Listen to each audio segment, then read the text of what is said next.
ጂዋን የቤታቸውን ሰራተኛ ኤላ የምትባለውን የምግብ አብሳይ ካያት ቀን ጀምሮ ከፍቅረኛው ጋር ያለው ከጄረን ጋር ያለው ግንኙነት እየሳሳ እየመጣ ነው ያለው። እንደውም ሳያስበው ሌላን ሁሉ እየመሰለችበት ነበረ። እንዲህ ባለበት ሰዓት ላይ ጓደኛውም እያማከረው ነው። በአንድ በኩል ጂቫን ደግሞ እኔ እሷ ናት የምትሻለኝ ጄረን አጠቅመኝም ብሎ ሲያማክረው ጓደኛው አስጠንቅቆት አልተጠንቀቅ ብሎት፣ በአንድ በኩል ሌላ ዞር እያለች እያስተናገደች ነው። ማታ ላይ ሁለቱም የቤት ሰራተኞችና ረዳቶቿን በቃ እናንተ ግቡና ተኙ እኔ ያለውኝ ብላ አንዳንድ ነገሮችን እያስተካከለች መስራት ያለባት ነገር እየሰራች ነበረ። በድንገት የመጣው ማሊ ነው። ማሊ ወይም መሐመድ አሊ ቀስ እያለ ወደ ክፍሉ እየገባ ነበረ። እሷ አስተውላለች፣ ነገር ግን ልብም አላለችውም። ዝም ብላ ብቻ ስራዋን ትቀጥላለች። መሐመድ አሊ ወይም ማሊ ከገባ በኋላ ግን ዝም ብሎ ነበር እያያት የነበረው። ቀስ ብሎ ጀርባዋ ይጠጋና እንዴት ነው ነፃ ጊዜ ይኖርሻል ብሎ የጠቃን ነበረ። ከዛም በኋላ እሷ ነፃ ጊዜ የሚባል ነገር አለው እንዴ? የሰው ልጅ እኮ ነፃ ጊዜ እኮ የለውም፣ ሁላችንም ጊዜያችን እንድንጠቀምበት የተሰጠን ብላ ፊት ለፊት ያለውን ቢላ በግራ እጇ ያዘች። ከያዘች በኋላ ለምን ታውቃለህ? እኔ የማስበው ስላለኝ ጊዜ አይደለም፣ ጊዜን የምጠቀምበት ለበቀል ነው። እኔ በቀል ሰው ነኝ፣ ሁሉንም ሰው እጎዳለሁ፣ የጎዳኝን እጎዳለሁ እያለችው ነበር። ይህ ሁሉ የሚሆነው በሀሳቧ ነው። ስራዋን እየሰራች ነው፣ አፏ እንደተዘጋ። ማሊ ግን መልሷን እየጠበቀ ነበረ። ምንም እያልሽኝ አይደለም፣ ምንድን ነው ሀሳብሽ ብሎ እየጠየቃን ነበረ።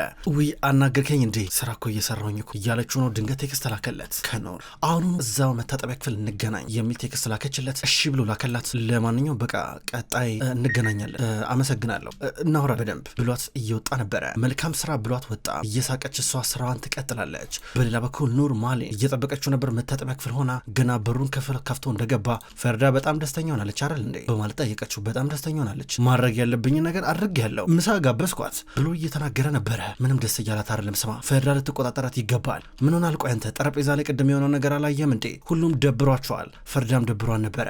አንተ ቢያንስ እሷን መቆጣጠር ይከብዳል እንዴ? እኔ ስንት ነገር ነው የተቆጣጠርኩት። ኧረ ራስህን ሰብስብ፣ ወደ አቋም ተመለስ እያለችው ነበረ።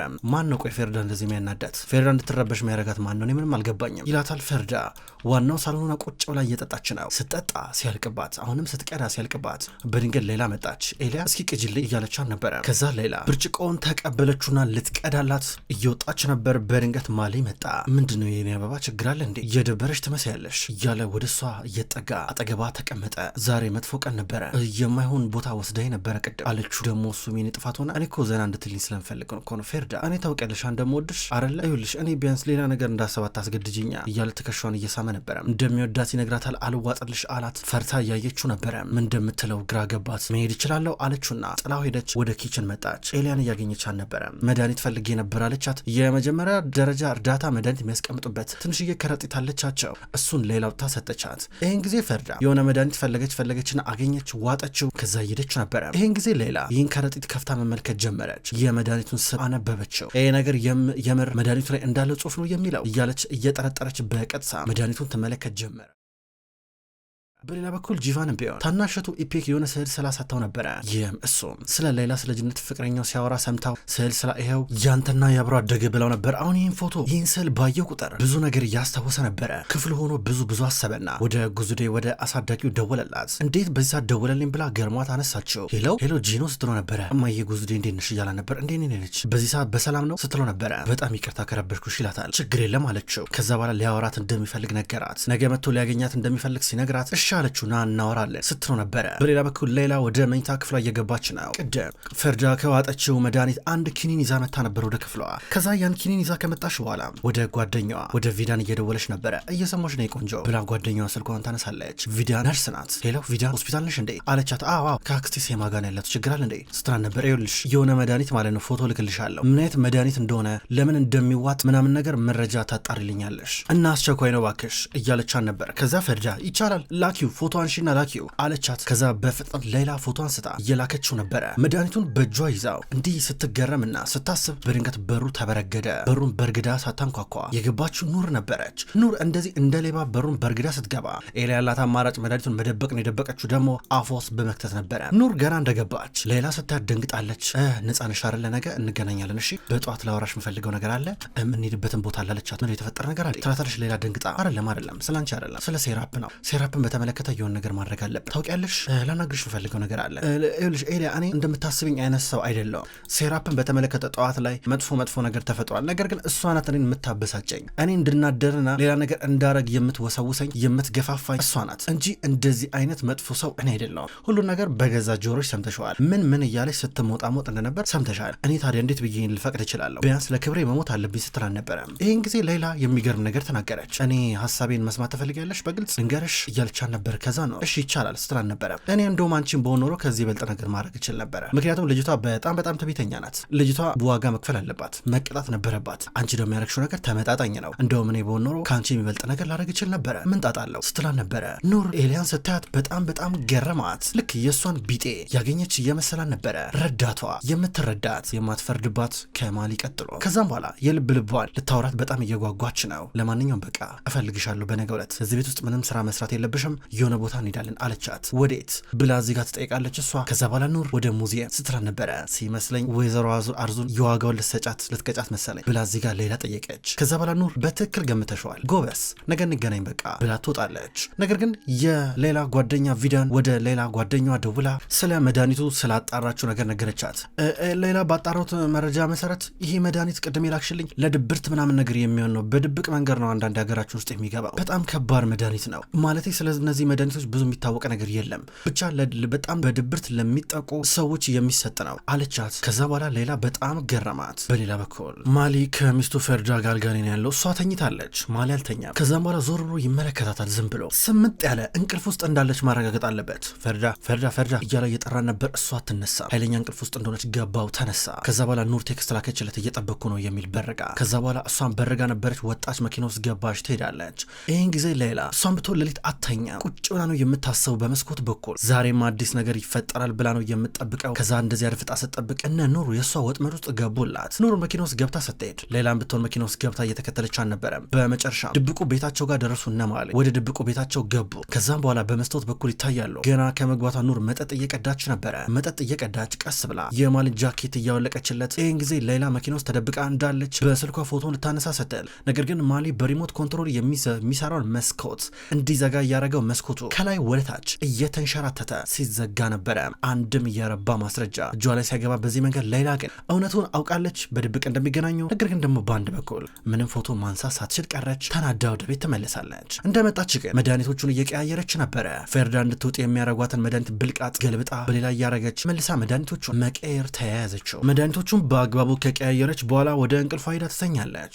በጠዋት ወደ ፈርዳ እየመጣች እንዴት ነሽ እያለቻት ፈርዳ ምንም አልተሻላትም። ከዛ በኋላ ጸጉር ቤት እመጣለሁ እያለቻት ነው። ከተወሰኑ ደቂቃዎች በኋላ ኑር እና ሌላ አንድ ላይ ሆነው ወደ ልብስ ቤት መጡ። እንደተለመደው ኑር ሀብታም መስላ ለመታየት የማታረገው ጥረት የለም። አርዙ የምትባለዋን ሴት ትፎካከራታለች። እሷ የምታራምደው ነገር በሙሉ የምታራምደው ልብስ ቤት እንኳን መታ ልክ ከዚህ ቀደም እሷ ለአርዙ ያመጡላትን ምግብ አይነት እንዲያመጡላትም እየጠየቀች ነው። ልብስ እያስመረጠቻት ነበር ሌላ ከዛ የሆነ ጃኬት ነገር መረጠችላት። ከዚህ በኋላ ኑር ሌላ የምትላትን ነገር ብቻ የምትሰማ ይመስላል። ከዚህ በኋላ እሷ የምትላትን የምትመርጥላትን ነው እሺ ብላ የምትቀበለው።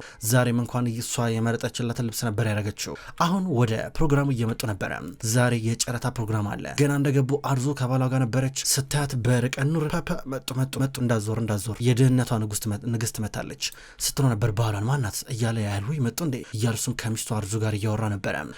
ሄደ ደግሞ ሰላም እንዳትላት ራሷ መታ ሰላም ትበለን። እኛ አቅማችን ከነሱ እኩል አይደለም፣ አቅማችንን ማሳየት አለብን ትለዋለች። ማሊ እና ነው ጎን ለጎን ተያይዘው የገቡ ለጎን ነው ሲገቡ፣ በአንድ በኩል በጀርባ የምትከተላቸው ደግሞ ሌላ ነበረች። ወደ ውስጥ ገባለች። ማሊ የአርዙን ባል እየጨበጠ ነበረ፣ አርዙንም ይጨብጣታል። እንዲህ ሆነው አብረው እያወሩ በድንገት ፈርዳ ወደ ሌላ ደወለች። ጸጉር ቤት እኮ ነኝ አትመጪም ያለቻት። ከዛ ሌላ ወይኔ ረሳሁት ታውቂያለሽ፣ በጣም ብዙ ነገር እየተደራረበብኝ ነው። አሁን እንኳን ወይዘሮ ኑር እኮ ወደ ሙዚየሙ ይዛ ይመጣች። ዛሬ ጨረታ አለ፣ በጣም በውድ ዋጋ የሚገዛ ጌጥ አለ፣ እዛ ይዛ ይመጣች። በኋላ ከደረስኩ ይመጣለሁ አለቻት። ከዛም በኋላ ጊዜ ፈርዳ ደነገጠች። ኑር እንዴት ነው ራሷ የምታስበው? የቤተሰብ ሀብታችንን በሙሉ አሽቀንጥራ ልጥል ነው ወይ? የማይረባ ነገር የለም የምትሳተፈው ብላ ስትናደር ነበረ። የጨረታው ፕሮግራም ሊጀመር ነው። ኑርና ማሊ ጎን ለጎን ተቀምጠዋል። ከዛ ሌላም ፈንጠር ብላ ከማሊ ዳር በኩል ተቀምጣለች። ጨረታው ተጀመረ። ፈርዳ ጨንቋታል። በተደጋጋሚ ወደ ወንድሟ እየደወለች ነው፣ ወደ ቱፋን ኳስ እየተጫወተ ነበረ።